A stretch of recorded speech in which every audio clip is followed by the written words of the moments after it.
بسم الله الرحمن الرحيم.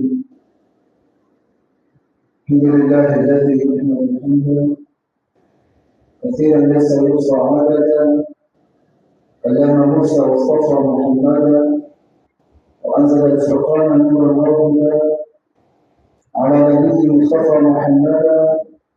سألت ربي ان يبني احمدا في جنة الخلد مقام ابدا، والصلاة والسلام على رسول الله محمد بن عبد الله الخير خلق الله، وعلى آله وصحبه الذين قال لهم الناس إن الناس قد جمعوا لكم فاخشوهم فزادهم إيمانا وقالوا حسبنا الله ونعم الوكيل. يقول الله تبارك وتعالى: يا أيها الذين آمنوا اتقوا الله حق تقاته ولا تموتن إلا وأنتم مسلمون.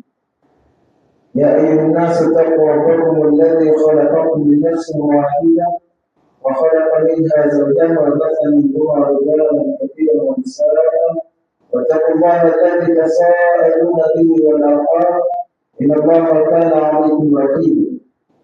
يا أيها الذين آمنوا اتقوا الله وقولوا قولا سديدا يصلح لكم أعمالكم ويغفر لكم ذنوبكم، ومن يطع الله ورسوله فقد فاز فوزا عظيما. ثم أما بعد، أيضا أوصيكم وأوصي نفسي بتقوى الله وطاعته فقد فاز المتقون.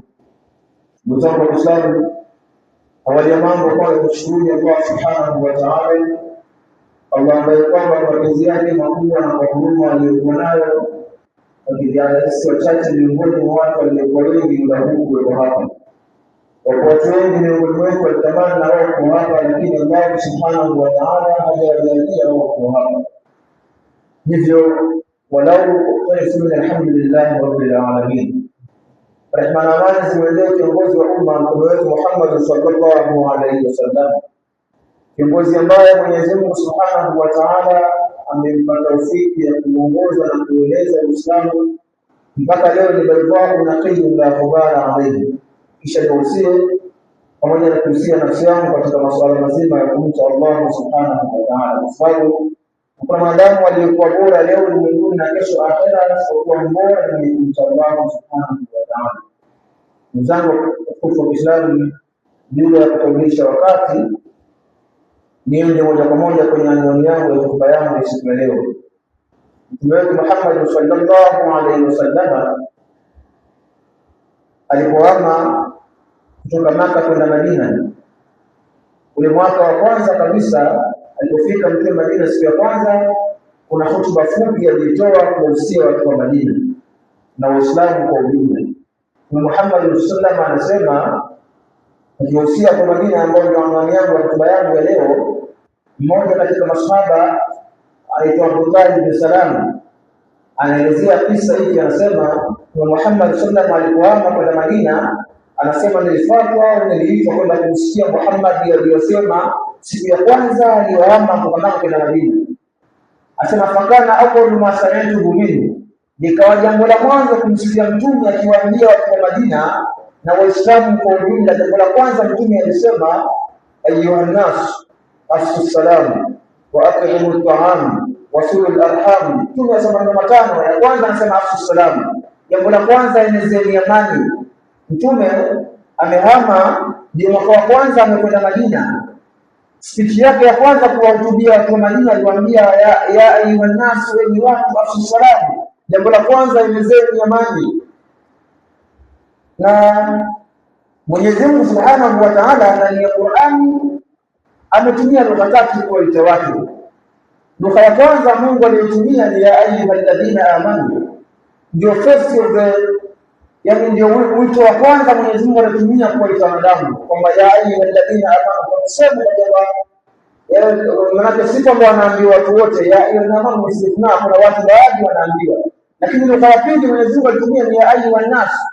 Mwangalie mtume ametoka amekwenda Madina, anawahutubia Madina, anasema ya ayyuhan nas au ya ayyuhan nas, enyi watu, afshu salamu. Hakuambia Waislamu, aliwaambia watu wote wa Madina, Waislamu na Waislamu. Jambo la kwanza ya afshu salamu, enezeni amani. La pili akasema wa at'imu at'am, jambo la pili ambalo ni kubwa kwenye Uislamu ni chakula.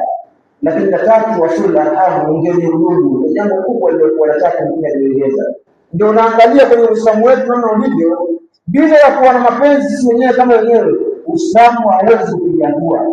Muhammad sallallahu alaihi wasallam anawaelezea watu kwamba jambo la kwanza elezeni amani, la pili nisheni chakula, maana ni mapenzi yote, la tatu ongeni udugu, la nne asema wasallu billaili wan nas niyam. Mtume anawaambia watu wa Maka, watu wa Madina, swali usiku kwa watu wamelala. Maana yake anafundisha mapenzi na namna gani watu waishi kwenye Uislamu.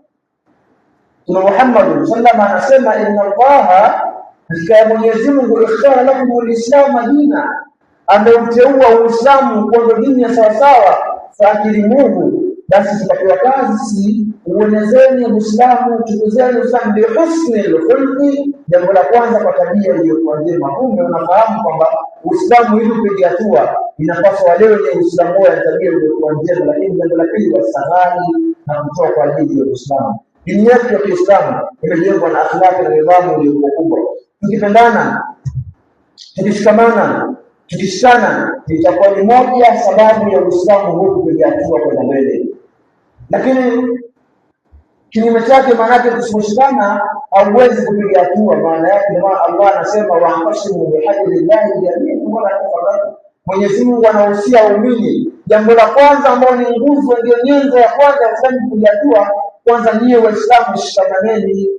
Utamfanya asiyekuwa Muislamu na upende Uislamu aliyekuwa. Kwa sababu gani? Akiwaona ile ihtisamu iliyokuwa nayo ni Waislamu, itakuwa sababu ya yeye kuja kwenye Uislamu. Mtume Muhammad sallallahu alaihi wasallam anawaeleza watu wa Madina ni namna gani ya kuishi kwenye Uislamu. Jambo la mwanzo anawaambia ayuhan nasu as-salam, elezeni amani, mapenzi baina yenu yawepo, wa atiimu ta'am, isheni chakula, wasilu arham, ungenisheni udugu. Ndio ukiangalia katika tarehe ya Mtume, jambo la kwanza alifanya alipokwenda Madina ni kuunganisha watu. Wale Aus na Khazraj walikuwa pamoja kwa miaka mingi, lakini jambo la kwanza Mtume aliwaunganisha kwa kitu kimoja, ndio wakaitwa Ansari. Lakini mwanzo walikuwa na magomvi, walikuwa kupigana, walikuwa kugombana wao kwa wao, lakini baadaye Mtume akaja akawaunganisha wakawa kitu kimoja, ndio wakawa Waislamu wa sawa sawa. Kwa hiyo dini ya Uislamu imejengwa na mshikamano na mapenzi baina ya watu. Wale masahaba waliopita waliishi kwa mapenzi, ndio leo Uislamu umefika hapa. Taifa zao zimekuwa kubwa, ndio wanapata msingi. Taifa yake ni kwa sababu gani? Aliishi Uislamu kwa mapenzi ya Kiislamu, ndio leo Uislamu umefika hapa. Aqulu ma tasma'un wa lakum astaghfirullah li wa lakum.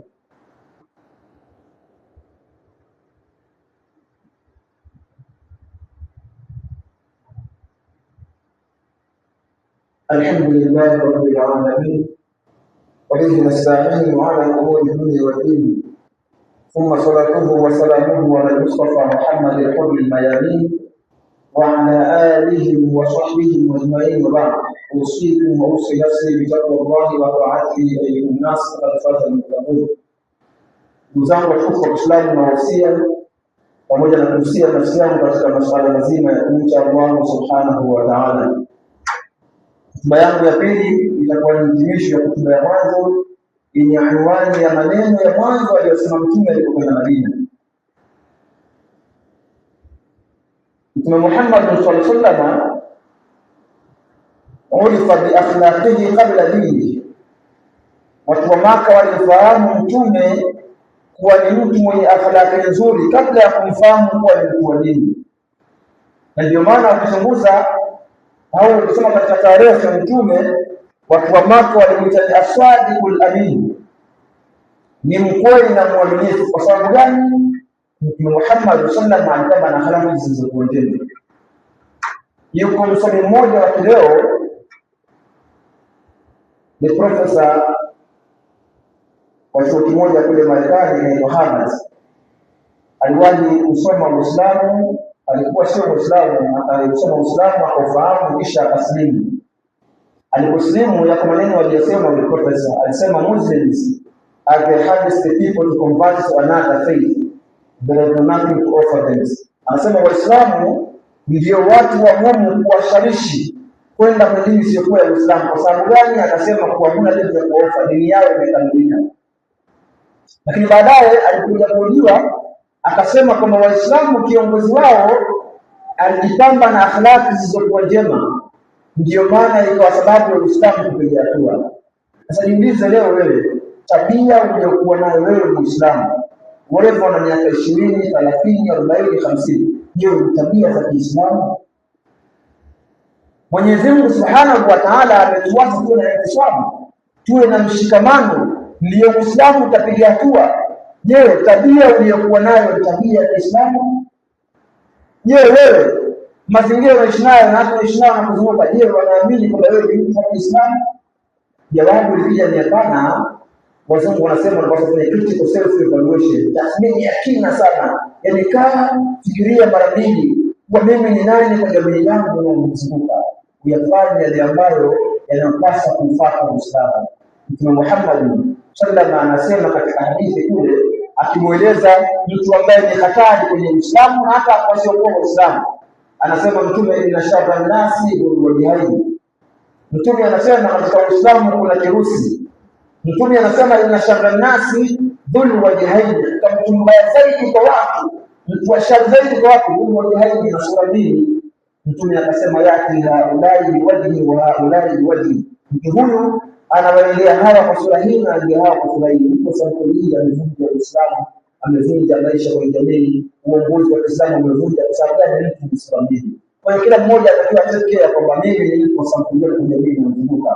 Mtume Muhammad sallallahu alaihi wasallam alikuwa tabia iliyokuwa njema, ndio leo Uislamu umepiga hatua. Na wewe Muislamu unayo dhamana ya kueneza Uislamu kwa tabia yako iliyokuwa njema, kwa sababu ya Uislamu kupiga hatua, na Mwenyezi Mungu Subhanahu wa Ta'ala atuongoze katika dhamana.